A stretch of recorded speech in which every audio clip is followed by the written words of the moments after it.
to Impressions Magazine's Ask the Experts podcast and video series, where we talk to veteran professionals from across the decorated apparel industry about the technologies and techniques they've used to help make their own professional ventures a success. In this episode, we'll be speaking with longtime decorator, business coach, and Impressions Expo conference session presenter, Marshall Atkinson, principal of Atkinson Consulting and co-host of the Q&A with Alan and Marshall podcast. In our conversation, Marshall and I will be discussing the current state of AI with respect to the decorated apparel industry and the Midjourney AI platform in particular. On a side note, this past spring, Marshall launched what he calls his Midjourney Elevating Print Creativity newsletter. And I, for one, am really looking forward to finding out some more about this cutting-edge topic from someone steeped in how it actually works. And with that, let's go ahead and check in with Marshall. So, Marshall, it's great to have you with us, and thanks for joining us on Ask the Experts. Thanks, Adam. I really appreciate the opportunity to talk to you today. Yeah, absolutely. So, all right, I'll tell you what, to start out, for listeners who are not yet familiar with AI or artificial intelligence art generators, I wonder if you could give us an overview of what it is they do. As I understand it, there are a number of options out there. There are platforms like PixArt, Art Guru, and of course, your favorite and the platform that we will be talking about in most depth today, Midjourney. So how do they work? Maybe how are they the same, and how do they differ from one another? Well, that's a great question. Okay, so they're all slightly different, but they all kind of work the same. So the idea here is that we're going to be able to create an image, okay, that it could be really anything, right? And it's based on word prompts. And how it works is it starts off really with random noise. Like if you ever turn your TV to channel 1, you see the just the random dots. And how they work is they take a word, and so whatever the word is, horse, right? So all of these platforms have been trained on what is a horse. So a picture of a horse, the idea of a horse.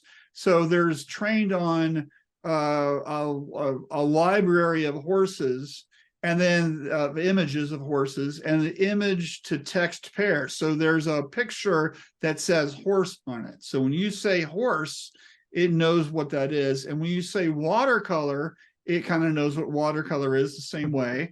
But what it does is it takes these ideas and somehow, and I don't know how it works, it converts it to an algorithm. It converts it to math. So it takes the random noise and assigns math to it to realize an image of a watercolor painting of a horse. Okay. Now, what's interesting here is that if you did it and I did it using the same tools, we would always get different results, because it starts off with random noise first. So the interesting thing here is where this stuff was trained on, and that's kind of the debate, is where it's finding these images. Now, the different platforms, the reason why they're different is because, for example, Midjourney, in my opinion, gives you best results because it's trained on a larger set of images, really trillions of images that are on the internet. Okay. Now, stuff that's Adobe based is only based on the Adobe image library, which is a smaller subset.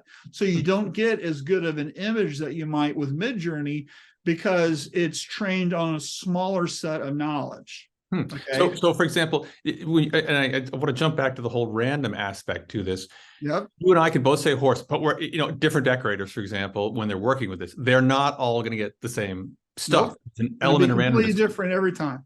Right. And if I remember, because I've done a little kind of poking around myself, it looks like I know Midjourney, and I suspect the others are similar. Then it will then offer you some options. Is that correct? And you can kind of decide what you prefer, or So all of these generators, you get an image, okay, and sometimes it's a home run right off the bat, and other times you're going to want to play around with it, right? And so they all have tools that you can do stuff with. You can change it, you can upscale it, you can do variations, you can add and remix prompts, you can do stuff. And what's amazing here is just the speed that you're going to get your final image that you can use for stuff is, 2 minutes of work. right? Okay. It's not Yeah. that big a deal to get something that is really usable for things. Now, here's the trick is the words that you're using really matter. The word order that you use matters. How you use the prompt matters. So it's like if in a design tool, you have a paintbrush and maybe some filters and maybe a pen tool and maybe some commands you can do to get the image, right? Everybody's used to doing that, okay? Now, here we're creating an image with words, so your vocabulary matters. The fact that you know how to run a thesaurus matters, because the same word expressed differently with different words can give you a better or a worse result. How do you know? Which is why you need to be experimenting all the time. Interesting. So and again, these are all, they all kind of function similarly, and they're all word based. And if I remember, and I did a little poking around, you can come up with some really crazy combinations, and certainly Midjourney, it'll find a solution. It'll come up with some crazy images you might not even thought of. Is that correct? Well, it'll always give you a result. Will it give you the result that you want? So here's there's Something that looks like a bad dream, right? Well, here's the thing that I want to explain, and is the fact that all of these platforms are like dealing with a genius 4-year-old. Okay. So they'll give you a really amazing result, but it doesn't understand what you're asking. It's not like it knows what a cupcake is. Okay. It give you a cupcake, but is it the cupcake that you want? Right. And so if you're trying to get an exact cupcake, like let's say you want one with chocolate frosting with rainbow sprinkles, but you just say cupcake, will it give you a chocolate frosting with rainbow sprinkles cupcake? I don't know. Will it give you an oil painting version of it or a photography version of it? I don't know. If you want a specific result, you have to ask and tell it what you want. And then you have a better chance of getting that result. Will you get the exact result you want? Maybe you got to like play with it for a little bit and fine tune it and do some things to get that exact result. That's learning how to use the tool, which is a whole nother thing. Right. So, and this all sounds like a lot of fun. It is fun. But but how exactly then? Let's get getting back to decorated apparel.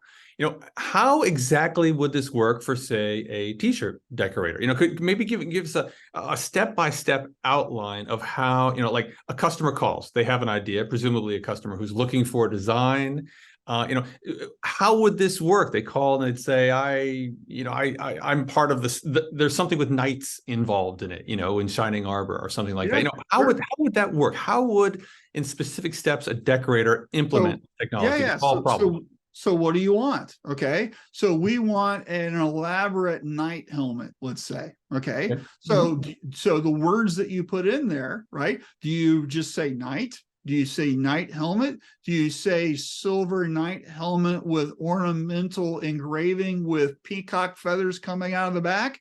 Do you tell it, I want a graphic? Do you tell it how many colors you want? Do you say duotone or monotone? Do you say that you want it in a certain style, like a certain artist that you like? Or do you give it, or do you want it isolated on a white background so it's easy to remove and use? So if you're not, this is why you have to learn how to use the tool, right? So you can just put some words in there and you'll get a result. If you want a specific result that we can use for our purposes in this industry, you have to be more specific about what you're putting in there to get the result that you want so you can use it. And then what does Midjourney then output to you? Midjourney, and implement into your own design program to add words or text and stuff. Yeah, so you throw in your prompts and you get, let's say you get a result that you like. Okay, so first off, what it's going to give you is going to give you 4 choices. That's called a grid, and then you choose which one you like. Okay, and then you can do what's called upscale it, meaning you'll get a full image of just with the image you like. Okay, and then Midjourney has the ability you can download a higher resolution file. Okay.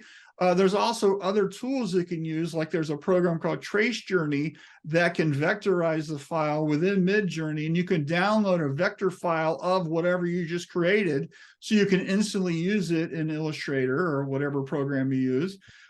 You can also get a high-res file doing that. Like, so these are ready to use images, right? And so it's not just an image. You could also create a texture. You can create a floral pattern. You can create wood grain. You can create all kinds of crazy stuff that you can use within stuff, right?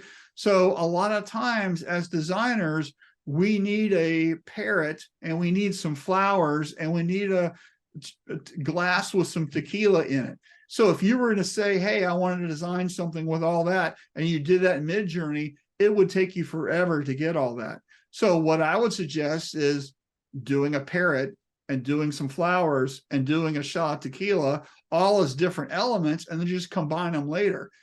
This is all about you getting the results that you want, but guess what we're doing? We're moving light years faster than we ever could, and it's all about you designing the outcome that you want with the prompts. Okay, Right. that's what's really important. Interesting.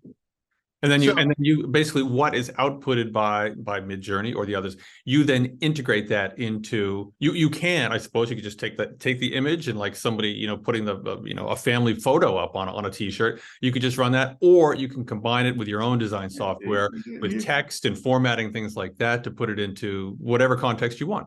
Yeah, any creative designer is going to use this as a way to get the results faster. Now, I've heard plenty of people who hate it because it's not them designing it. I totally get it, and I respect that. And if that's you, hey, no problem. Don't use it, okay? Right. But I can tell you that tons of people are using it, and they're generating art that can make their customers happy, and they're doing it faster than you can ever do it on your own. Right. And so there's that, you've heard this, that, you know, AI, or the stuff is going to replace people. Okay. That's totally bogus. Okay. People using AI are going to replace people not using it. And so because I'm going to be, or somebody's going to be able to out design you, and they're going to be able to do it faster because they are using this tool. You're over there with your handsaw trying to cut down a tree, and I've got a laser that goes, okay? So it's all about the result. Right. Okay? Well, and it's kind of, in fact, I just did an editorial about this an issue or so ago about, you know, creative destruction sounds scary in the economic sense, but it seems to work really well in the decorated apparel industry, just because it opens up all kinds of possibilities. And if you don't catch the wave, you might find yourself getting left behind. But as technology grows and advances throughout mankind, okay. Yep. So not too long ago, the only way to cross the Atlantic Ocean was by an ocean liner. Okay, millions of people a year went across the Atlantic Ocean on an ocean liner, and then the Boeing Constellation changed that with TWA, okay? And now you could get across the ocean in a couple of hours. That whole industry pivoted, and that's where the cruise industry was born, okay? So if you were in the ocean liner business, you were poo-pooing the fact that there's airplanes. Okay. Right. This whole talk about how AI is not going to work, and it's not pure, and it's not whatever. Okay. You can be like in the old time ocean lining business and complain about it, or you can pivot and now you can do something new, and you can be in the cruise industry. Yeah. Okay. So what are you going to be doing with this technology? That's the big thing. It's not that it's going to go away, or it's evil, or we need laws.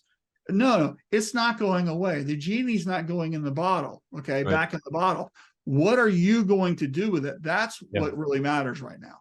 It's kind of altering the business landscape, and you just need to navigate a new landscape, I suppose. It's altered the business landscape. It's not as going to alter. It's already here. Yeah. Okay. So, you know, talking about applying this, then I guess, you know, is there a particular type of design or decorating style that most benefits this? I mean, I've looked at some of these images. So even like screen printing or embroidery, there's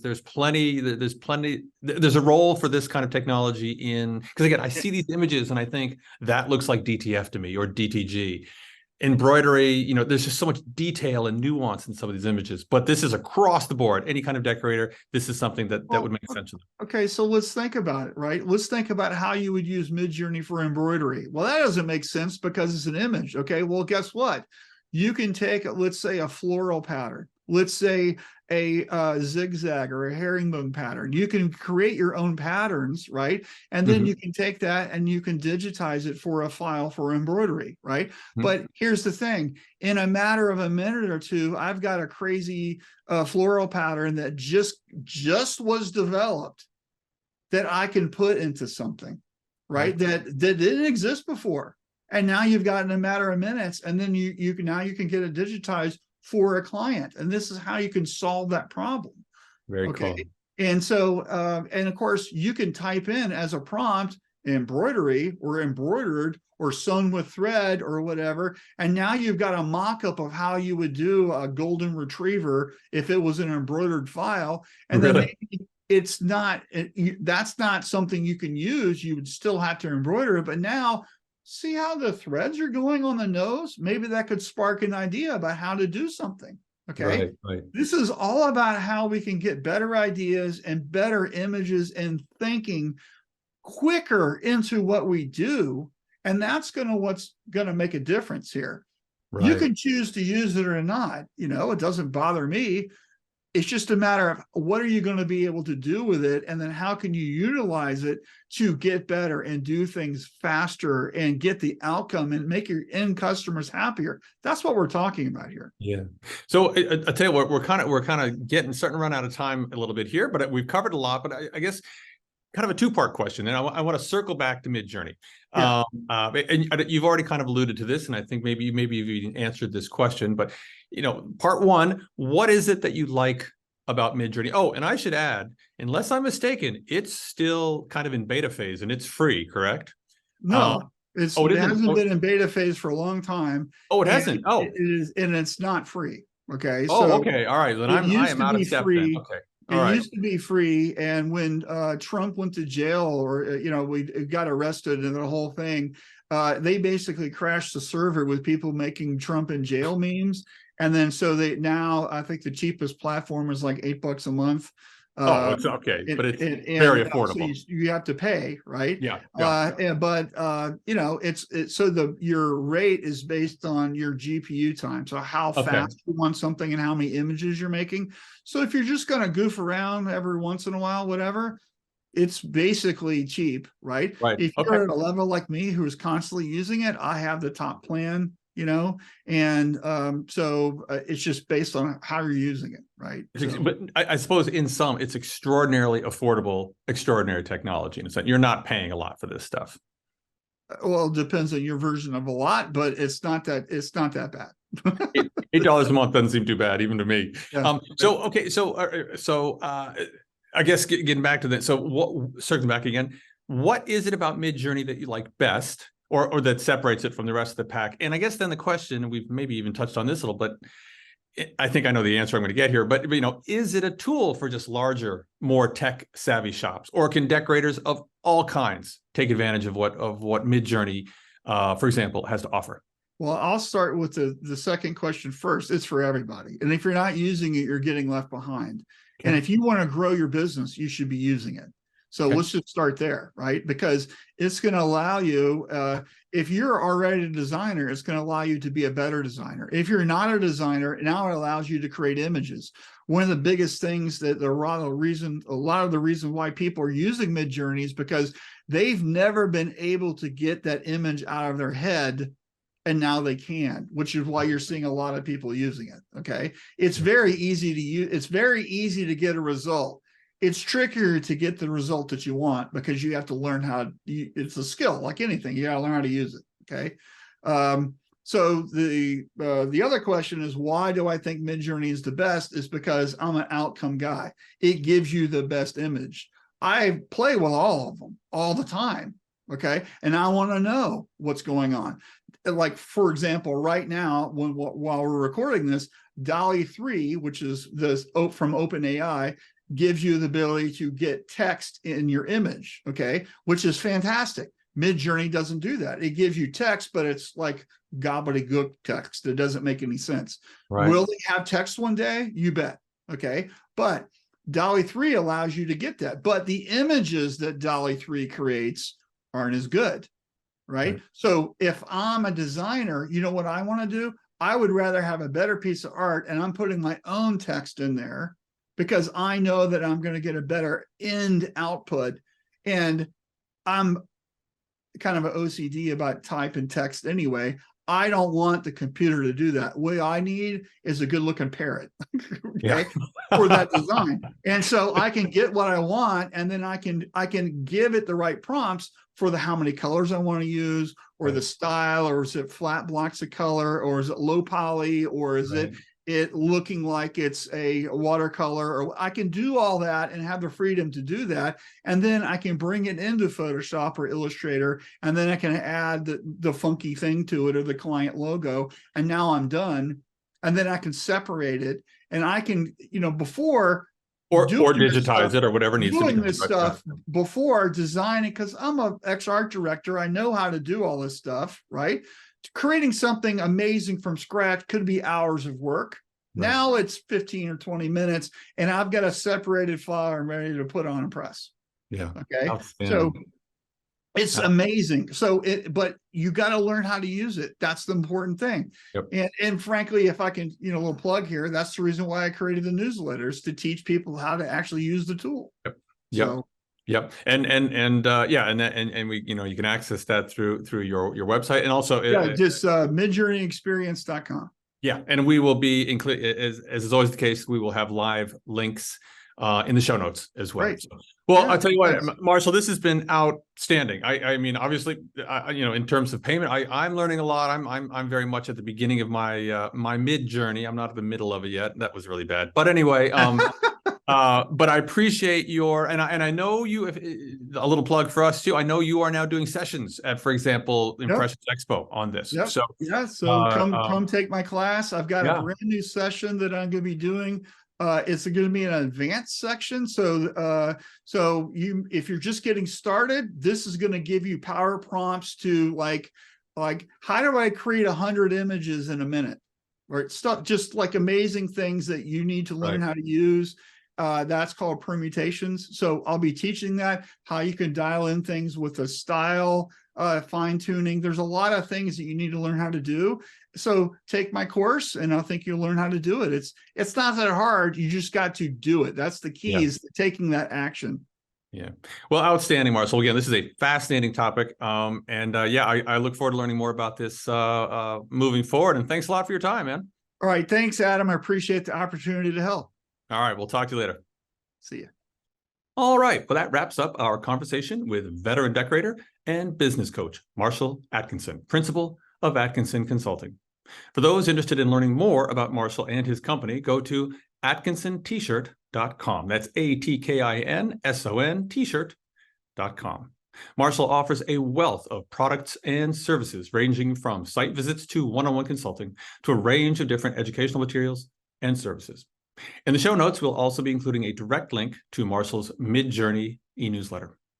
For those interested in learning more about Impressions Magazine and the thrice annual Impressions Expo trade shows held in Fort Worth, Texas, Long Beach, California, and Atlantic City, New Jersey, go to impressionsmagazine.com.